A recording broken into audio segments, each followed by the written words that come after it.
Hey Super Squad, it's Taylor here, and today I'm going to be taking you through the steps of updating your bike's firmware. This guide is only applicable for owners of a Super73 RX, S2, or ZX, as our ZG and SG models are not app supported.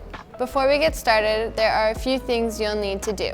First, you'll need to download the official Super73 app, which can be found in the App Store on your Apple or Android device. Then you'll need to register your bike. For this, you'll need to go to our website and click the product registration under the support tab, and there you'll be able to fill out all the important information such as your bike's serial number, which can be found on the bottom bracket. Once both of these steps are completed, you can now move on to updating your firmware.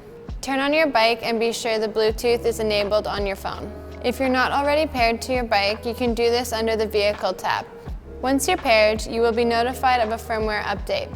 This can be seen by a yellow exclamation icon located here next to the Vehicle tab.